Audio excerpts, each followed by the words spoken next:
나도 예담이도 볼펜을 들고 항상 큐티할 때는 볼펜을 들고 기도하고 큐티는 쓰는 거니까. 자, 여러분 4절의 밑줄을 한번 그어볼게요. 4절 가보십시오. 찾아내기까지 밑줄 그으시고, 연이어서 찾아다니지, 거기도 밑줄을 그어보세요. 그리고 5절 가보시면 찾아낸즉, 6절 가보십시오. 찾아내었노라. 그리고 7절에는 박스를 칩니다. 죄인 한 사람이 회개하면.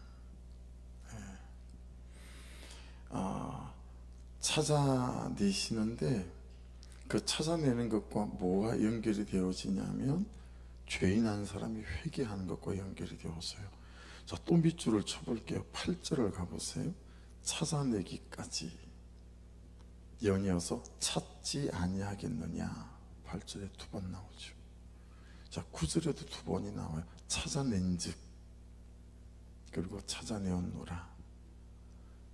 그리고 10절 가보세요. 박스, 죄인 한 사람이 회개하면. 오늘 말씀이 양 한 마리 잡고 더하고 그게 핵심 내용이 아니고 찾아내는 거예요. 근데 뭘 찾아내냐면 회개하는 한 사람, 그게 말씀의 핵심 내용이에요. 자, 그래 놓고 7절 끝에 가보겠어요. 7절 끝에, 7절에 죄인 한 사람이 회개하면 박스 치셨잖아요. 근데 7절 끝에 뭐라고 되어 있어요? 기뻐하는 것보다 더하리라. 이게 하나님의 기쁨이다 라고 말씀하시죠. 자, 10절 끝에도 가보시겠어요? 기쁨이 되느니라. 이게 하나님의 기쁨이다. 그러니까 하나님의 기쁨은 여러분하고 제가, 우리가 무엇을 하는 것보다도 내가 회개하는 거다라고 하는 거예요. 하나님께서 우리를 볼 때 가장 큰 기쁨은 어떤 거냐면 이들이 회개하는 거야. 하나님이 나를 찾는 것은 내가 회개하는 거다 라고 하는 거죠. 그래 놓고 본문을 보시게 되면 여러분 각자에게 주께서 말씀하시는 게 무엇인지가 훨씬 명확해지실 것 같아요. 그래, 박스방 장모님이 찾아오셔서 네 직장도 든든하고, 성수는 이제 손자를 말하는 거죠. 손자는 그 좋은 대학 쭉 붙어서 잘 다니고, 미자는 손녀를 말하는 거죠. 좋은 신랑감 만나서 집 잘 가서 잘 살고 있고, 내가 더 바랄 게 없다. 뭐 장모님이, 어머님이 그럴 수 있는 거잖아요. 이렇게 잘 되고 안정감 있는 것이 여러분 세상을 사는 우리의 일반적인 기쁨이고 부모의 기쁨이고 그렇잖아요, 그죠? 근데 우리를 보는 하나님의 기쁨은 그런 게 아니고, 내가 내 죄를 보는 거고 회개하는 거고 회심하고 돌이켜서 내게 주신 사람들, 그들을 하나님의 사랑으로 섬길 줄 알고 내게 주신 삶을 성실과 진실로 잘 살아낼 줄 아는 거, 이게 하나님의 기쁨이다 라고 하는 거죠. 그 모든 시작의 출발점이 어디에 있냐면 내가 내 죄를 보고 회개하는 것에서부터 출발하는 거다 라고 말씀하는 거죠. 하나님이 이제와 내가 너를 찾았다, 이제 내가 너를 찾았어 진짜로 라고 하는 게 뭐냐면 내가 회개하는 거다, 돌이키는 거다, 이런 거죠.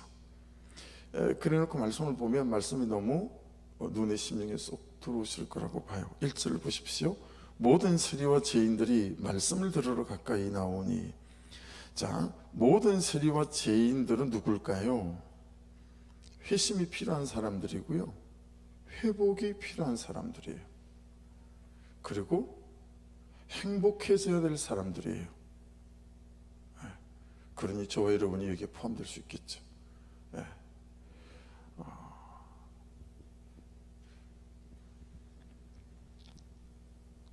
2절에 보시면 바리새인과 서기관들이 수군거려 이르되 이 사람이 죄인을 영접하고, 이 말씀이 이 새벽에는 그리 은혜가 되네요. 죄인을 영접하신다 라는 거죠. 다시 1절로 돌아가 볼게요. 모든 세리와 죄인들이 말씀을 들으러 가까이 나오니, 이 세리와 죄인들은 회심이 필요한 사람들이고 회복이 필요한 사람들이고 너무 행복해져야 될 사람들이에요. 주님 입장에서 볼 때 너무 행복해져야 될 사람들인 거예요. 이 사람들이. 들으러라고 하는 것은 구약의 샤마, 너무 익숙하죠. 하도 수백 번을 말씀을 드려서 샤마. 우리는 듣는 것과 순종하는 것이 단어 자체가 구별되어져 있으나 구약 성경의 샤마는 한 몸에 붙어 있는 단어라는 거. 듣는 것, 청종, 듣는 것과 말씀대로 순종하는 것은 한 몸으로 붙어 있는 단어다. 그 샤마를 번역한 게 지금 이 들으러라는 이 단어예요. 구약의 샤마가 신약에는 이렇게 번역되어졌다라고 하는 것이니, 이 말씀에 들으러라고 하는 것도 순종까지를 포함한다라고 하는 거죠. 자, 그리고 그 뒤에 나오는 말씀이 뭐예요? 가까이 나오니 앵기조라는 단어예요. 공간적인 의미예요. 자, 여러분 한번 잘 들어보세요. 코로나를 지나고 나니까 이제는 온라인 교회나 온라인 예배를 해야 되는 시대가 됐구나. 그래서 여러분, 큰 교회 중에 여력이, 재정적인 여력이 되고 하는 교회들은 온라인 처치, 온라인 교회를 세운 교회들이 많아요. 그대로 모이는 교회가 있지만 그냥 온라인상에, 인터넷상에 온라인 교회를 그렇게 다시 시작한 교회들이 되게 많거든요. 그러니까 이제 시대적으로 이렇게 오프라인으로 이렇게 예배하는 것과 또 그냥 온라인상으로 예배하는 것이 같이 갈 수밖에 없는 거구나. 이거 목사 입장에서는 대단히 고민되는 관점이었어요. 코로나를 지나고 나니까 안 모이는 거예요. 잘 안 모이는 거예요.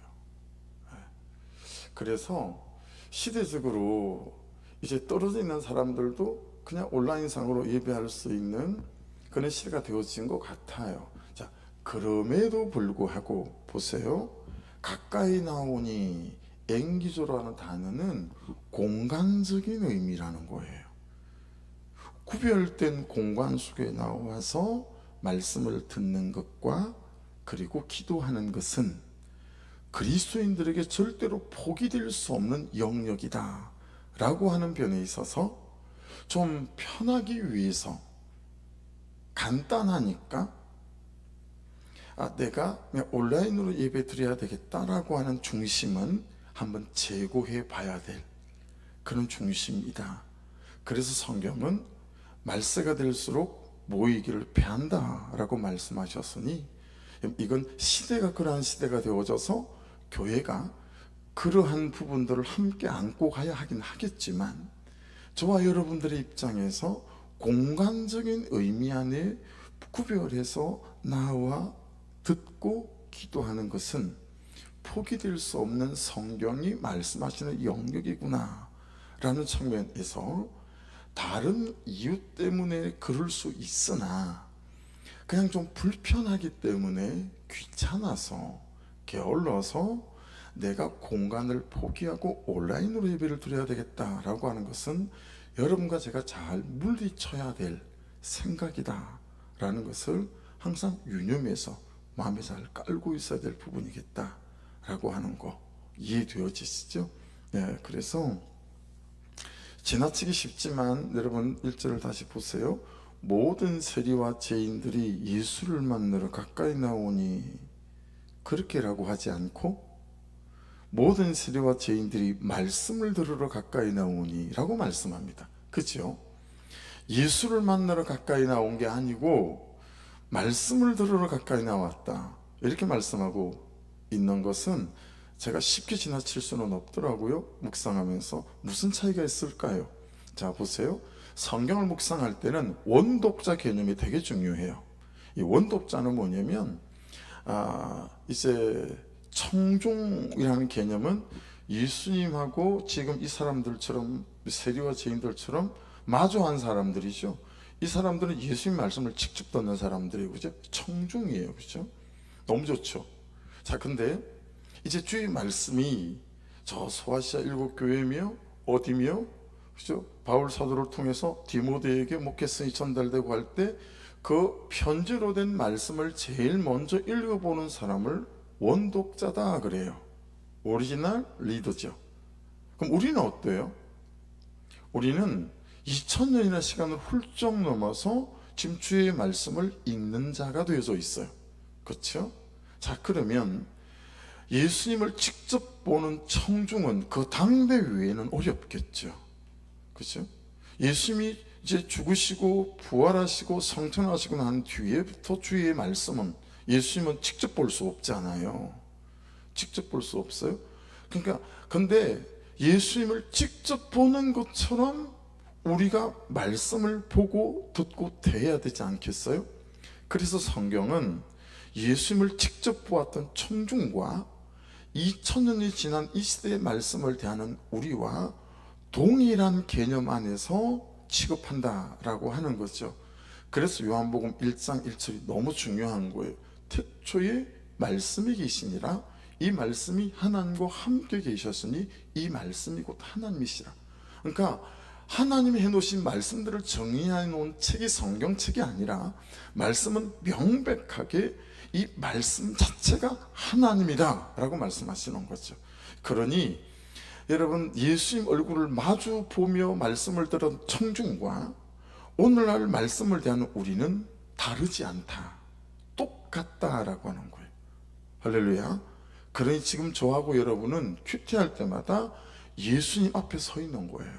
할렐루야. 여러분 아멘을 할 타이밍에는 아멘을 좀 하십시다. 좋은 말로 할 때. 할렐루야. 아멘 좀 해요. 뭐 말씀하고 기도하고 그럴 때 힘도 없구만.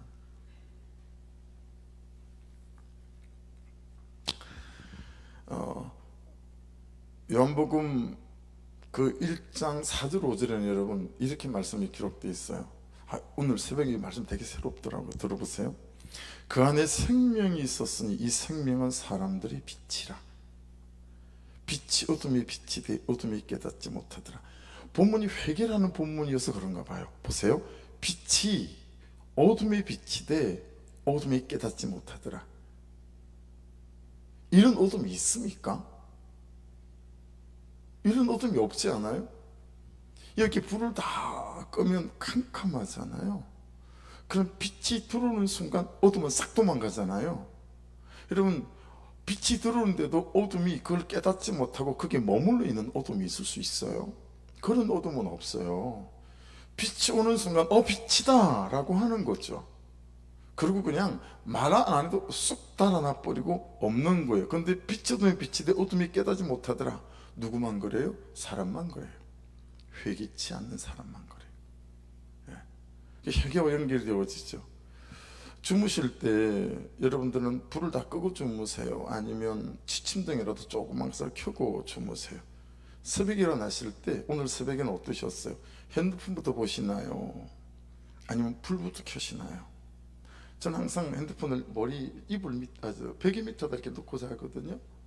그러니까 항상 새벽에는 시간에 대한 강박이 있으니까 여섯 번을 맞춰 놓는단 말이에요. 3시, 3시 5분, 3시 10분, 3시 15분, 3시 20분, 3시 25분, 3시 30분 이렇게 6번을 맞춰놔요. 3시 맞춰놔도 거의 3시 반에 일어나는 것 같아요. 근데 어떤 날은 핸드폰을 이렇게 넣어도 안 만져져요. 그럼 달리 방법이 없어요. 불을 켜는 거죠. 그렇죠? 안 보이는 거, 어디 있는지 모르는 거, 불을 켜면 어디 있는지 다 보이기 시작하는 거 아니겠어요? 빛이 들어와야 보이기 시작해요. 여러분 은혜의 빛이 들어와야 내 죄가 보이죠. 네. 말씀의 빛이 들어와야 내 죄가 보이죠. 그래서 참 말씀이 우리가 참 이해가 되게 주시지 않았습니까? 그죠? 은혜의 빛이 들어와야 죄도 보이고 내가 죄인인 줄도 알게 되어지는 거죠. 그래서 여러분 7절에 보시면 요한복음 1장을 말씀하고 있는 거예요. 그가 정언하러 왔으니 곧 빛에 대하여 정언하고 예수 그리스도죠. 그리고 9절에도 보시면 참빛 곧 세상에 와서 각 사람에게 비추는 빛이 있었나니 그렇게 말씀하세요. 그리고 이제 14절에는 말씀이 육신이 되어 우리 가운데 거하심에, 그래서 말씀이 하나님이고 하나님이 말씀이고 빛으로 오셨고 그것이 예수 그리스도이시고, 그리고 그 예수 그리스도는 말씀이 육신이 되어 우리의 가운데 거하신 분이 예수 그리스도다. 이걸 전부 다 이꼴이죠. 하나님은 이꼴 말씀이고, 이꼴 말씀은 하나님이고, 이꼴 빛이고, 그리고 그 말씀이 예수 그리스도고, 이렇게 쭉 1장, 요한복음 1장 그렇게 쭉 설명하고 있는 거죠. 그러니 여러분 말씀을 대할 때마다 우리는 그냥 예수님 얼굴 앞에서 예수님과 마주 서 있는 청중과 같은 의미다 라고 하는 부분 안에서 말씀이 잘 이해되어져야 되겠죠. 2절을 보십시다. 바리새인과 서기관들이 수군거려 이르되 이 사람이 죄인을 영접하고 음식을 어찌 먹는다 하더라. 영접의 단어가 되게 새로웠어요. 왜냐하면 방금 제가 읽어드린 요한복음 1장 1절로 14절 어간의 12절에 뭐가 있어요? 영접하는 자 곧 그 이름을 믿는 자들에게는 하나님의 자녀가 되는 권세를 주었으니 그랬어요. 그렇죠? 그 요한복음 1장 12절의 영접은 내가 예수를 영접하는 거예요. 근데 여러분 지금 2절에는 예수께서 죄인을 영접하는 거예요. 단어가 달라요. 1장 2절의 영접은 람바노라는 단어거든요. 그래서 이건 취하다, 받아들이다 이런 뜻이에요. receive라는 영어로 되어져 있고 영어 성경에는 take라는 뜻이 있어요. 그러니까 take는 취하다, 잡다 이런 거잖아요. receive는 받다 이런 거고, 이게 요한복음 1장 2절에 쓰이는 영접, 람바노라는 거예요. 근데 오늘 본문 2절에 있는 이 영접은 프로스테코마이라는 단어라고 그래가지고요, 예수께서 우리를 허락하시고 받아들이시고, 제일 중요한 의미는 기다리다 라는 의미예요. 기다리다. 앞에 줄치고 박스치고 다 했으니까 뭐 연결하실 수 있으시죠? 그러니까 예수께서 얼마나 우리를 기다리는가 라고 하는 거죠. 뭘 기다리죠? 회개하기를. 예수께서는 정말 우리가 회개하기를 기다리신다 라는 의미가 될 수, 그게 영접의 의미다 라고 하는 것입니다. 3절 4절을 가볼게요. 예수께서 그들에게 이 비유로 이르시되 너희 중에 어떤 사람이 양 100마리가 있는데 그 중에 하나를 잃으면 99마리를 들에 두고자. 들에다가 동그라미나 박스를 한번 쳐보십시오. 이게 좀 중요한 것 같아요. 들에 두고 그 이런 것을 찾아내기까지 찾아다니지 아니하겠느냐. 여러분 이 들은 에레모스라는 단어인데 광야입니다. 황무지. 그런데 어떤 광야냐면 일이나 늑대의 위험이 있는 광야예요. 울타리가 없는 광야란 말이에요. 그래놓고 한번 생각해 보십시오. 여러분은 정말 그럴 수 있으세요? 여러분 제가 목동이잖아요. 양 100마리를 끌고 가요. 그런데 한 마리가 없어요 보니까. 그럼 99마리를 광야에 세워놓고 절대 잃어버린 한 마리를 찾아 나서지 않아요. 계산이 안 나오잖아요 이게. 왜요? 99마리를 다 잃을 수 있거든요. 한 마리 찾으러 가자고 10마리를 잃을 수 있거든요. 왜냐하면 울타리가 없는 거니까 이리가 오고 늑대가 올 수 있잖아요. 그러니 계산이 안 나오는 거예요. 한 마리 잃고 말지 99마리 잘 거둬서 가면 돼요. 아니 뭐 양치다가 한 마리 잃어버리고 하는 거, 그거 여러분 예사 아니겠어요? 이리 오고 늑대 오는 거, 그건 뭐 대수롭지 않은 일 아니겠어요? 날마다 겪는 일인데. 근데 99마리를 광야에다 들판에다 냅두고 한 마리 잃어버린 양을 찾으러 간다? 이거 너무 여러분 계산이 안 나오는 바보 같은 짓 아닐까요? 자, 그런데요 보세요.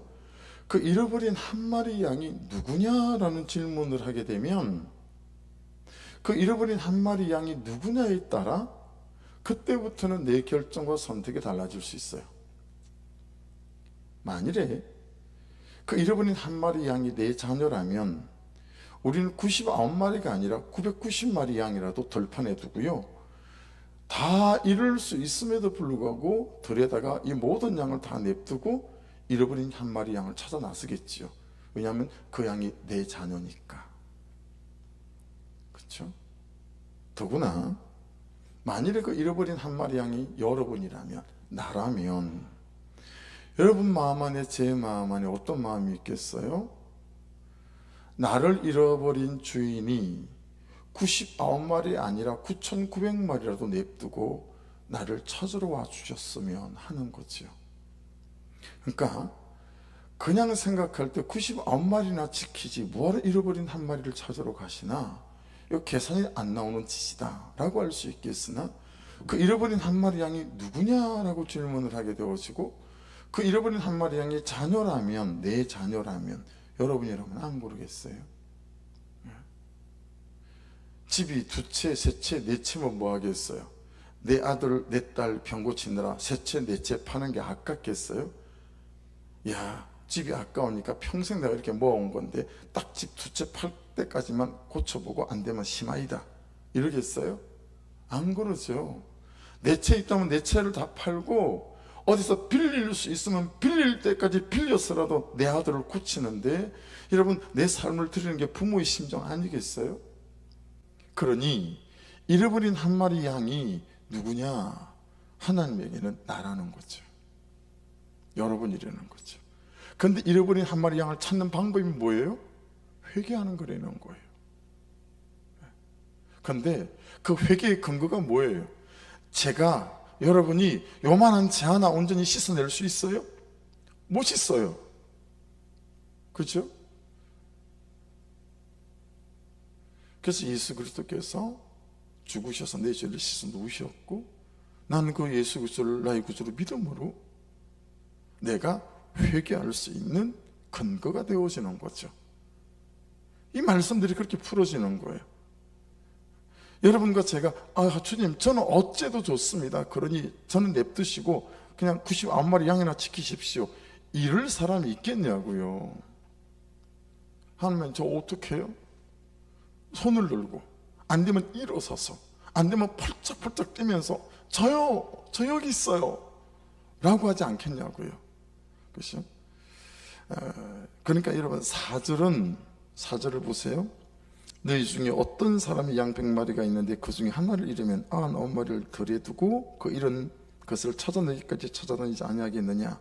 이 사절은 우리 수준이나 우리 방법을 대상으로 하신 말씀이 아니고 나에 대한 예수님의 말씀이에요. 나는 다 냅두고 너 찾으러 간다. 근데 우리가 하나님께 찾아짐을 당하는 게 뭐냐면 회개하는 거예요. 회개할 때 찾아지는 거예요. 찾아지는 거예요. 그러니까 하나님께 나는 잃어버린 한 마리 양이라는 것이죠. 그래서 모든 양을 들여두고 찾아나서고야만은, 그래서 로마서 5장 9절 말씀처럼 우리가 죄인 되었을 때에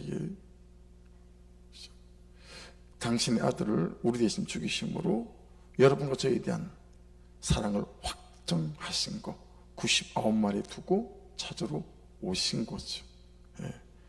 그래서 여러분 5절 보세요. 또 찾아낸 적 즐거워 어깨 메고 집에 와서 그 벗과 이웃을 불러 모으고 말하되 나와 함께 즐기자, 나의 이런 양을 찾아내었노라 하리라. 7절은 같이 읽겠습니다. 시작. 내가 너에게 이르노니 이와 같이 죄인 한 사람이 회개하면 하늘에서는 회개할 것 없는 의인 99으로 말미암아 기뻐하는 것보다 더하리라. 그렇죠? 광야에 두었다더니 실제로 광야가 아니고 이게 어디예요? 하늘에서 회개할 것 없는 의인 99으로 말미암아 기뻐하는 것보다 죄인 한 사람이 회개하고 돌아오는 게 하나님의 기쁨이라는 거예요. 그러니 여러분, 이 말씀이 한눈에 쏙 들어오고 해석이 되어지시죠? 얼마나 하나님께서 나의 회개와 회심을 기다리시는가. 8절 보십시다. 어떤 여자가 일더러 그가 있는데 하나를 잃으면 등불을 켜고 집을 쓸며 찾아내기까지 부지런히 찾지 아니하겠느냐. 여러분, 위에 있는 한 마리 잃어버린 양, 잃었다라는 의미도 그러하고 8절에 있는 하나를 잃으면 이런 의미도 그러하고 이 뜻이 뭐냐면 하찮은 이란 뜻을 갖고 있어요. 하찮은.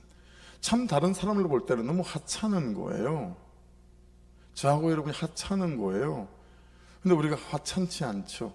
예수께서 자신의 목숨을 드릴 만큼, 아버지께서 자기 독생자와 바꿀 만큼 하찮지 않다, 작지 않다. 죄가 주는 가장 큰 마음이 어떤 거죠? 내가 하찮게 여겨지는 거예요. 그렇죠? 내가 별것 아니다 느끼지는 거예요. 죄가 주는 정죄감, 죄책감 다 그런 거 아닙니까? 너무 하찮게 여겨져요, 내가. 그런데 회개하면 우리가 얼마나 하나님의 귀중한 하나님의 자녀인지, 너 하찮지 않아, 그거 아닙니까? 복음이. 넌 정말 소중해, 그거 아닙니까? 복음이. 그렇죠? 드라크마는 여러분 데나리온 개념 있으시죠? 데나리온이 뭐죠? 그 당시엔 노동자 하루 품삯이에요. 요즘으로 말하면 시급이죠. 여러분 시급이 요즘 11,000원 됩니까? 1,800원인가 뭐 그렇죠. 그러면 10시간 일하면 뭐 그러니까 그냥 어지간하면 요즘 하루에 뭐 10몇만 원 정도 받는다고, 10시간 일한다고 봤을 때 보통 8시간으로 뭐 시간이, 노동시간이 쪼개지긴 하지만, 그래서 뭐 10만 원, 15만 원, 이게 이제 한 드라크마 또는 한 데나리온 이제 이런 의미예요. 근데 한 드라크마를 잃어버렸는데 그걸 찾느라고 이 여인이 정신이 없어요. 근데 그러면 이게 어떤 의미가 있는 거냐면 단순하게 돈을 잃어버린 게 아니고요. 굉장히 멋지고 또 유력하고 어떤 존귀한 남자와 결혼을 할 수 있는, 결혼이 깨어지는 무산될 위기에 봉착된 여인이 한 드라크마를 찾는 거예요. 이게 무슨 의미냐면 그 당시에는 여러분, 만일에 어떤 남자가 내가 반드시 결혼하고 싶은 사랑하는 여자가 생겼잖아요. 그러면 프로포즈 할 때 드라크마 10개를 목걸이를 만들어서, 동전이니까 그렇게 해서 이렇게 목에 목걸이를 하듯이 아니면 머리에 두르는 이렇게 관처럼 만들어서 여인에게 전달을 하는 거예요. 그러면 얼마간의 시간이 지난 뒤에 이 여인이 그 남자의 것을 받아서 나도 당신과 결혼하기 원해요 라고 내가 오케이 하는 사인이 뭐냐면 그 남자 앞에 이 10드라크마를 묶어 놓은 걸 머리에다가 쓰고 나타나는 거예요. 이해되시죠? 그러니 한 드라크마를 잊어버리면 9개잖아요. 그러면 이게 그 남자에게, 자기에게 사랑한다고 고백한 남자에게 나도 당신이 좋아요 라고 결혼으로 성사될 수 있는 조건이 안 돼요. 근데 그 남자가 누구죠? 예수 그리스도예요. 신랑이잖아요, 성경에. 그럼 우리는 누구예요? 신부죠. 그러면 우리 잃어버린 한 드라마카는 뭘까요? 회개예요. 이게 여러분 이 드라마카의 비유의 핵심적인 뜻이에요. 위의 말씀이랑 똑같죠. 그러니까 넌 다 있는데 하나가 없어. 그게 뭐냐면 회개야 라고 하는 거죠. 그러니까 하나가 없으면 다 없는 거라는 거예요. 회개가 없으면 그래 너 성실해, 너 진실해, 알아. 근데 넌 회개가 없어. 그럼 다 없는 거다. 다 있는데 회개가 없다. 다 보는데 자기 죄만 못 봐요. 아니 다 보는데 자기 죄만 못 본단 말이에요.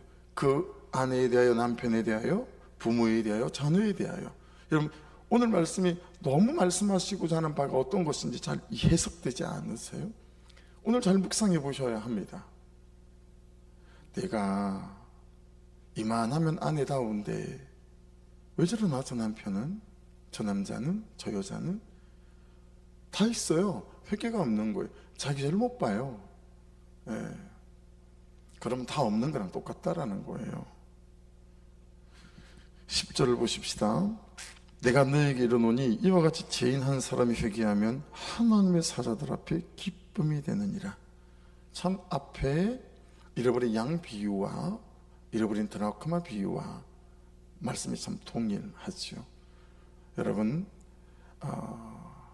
잃어버린 한 드라마카를 찾아야 해요. 약간 회개예요.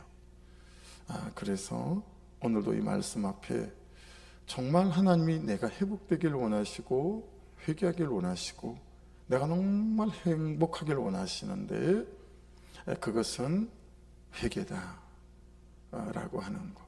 하나님 나한테 요구하시는 것은 회개이구나, 회심이구나 기억하시고 또 오늘 말씀들을 잘 적용해 보시길 바랍니다. 말씀 붙잡고 같이 기도하십시다. 기도하시면서 잠깐만요. 오늘 묵상 본문은 어떤 식으로 적용 질문을 달아놨을까요?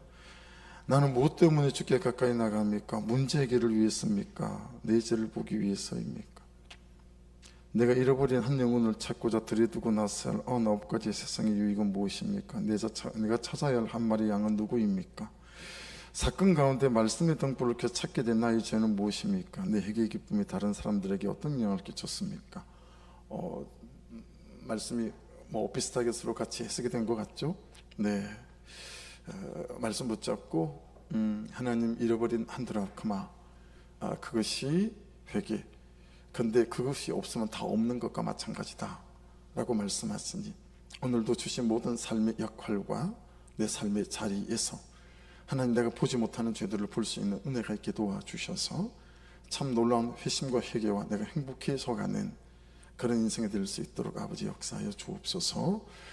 구성전 매매를 위해서 간절히 기도 부탁을 드리고 김진전 어르신 땅을 위해서도 기도 부탁드리고 그리고 또 우리 박홍수 집사님, 이기수 또 우리 집사님을 위해서도 기도 부탁드리고 처음 오신 분들 정말 주의 제자들로 잘 세워지도록 기도해 주시고 하나님 원건각지에서 제자들을 불러주시고 또 세리들과 죄인들을 불러주시고 채워주시옵소서. 주여 한번 부르고 기도하십시다. 주여!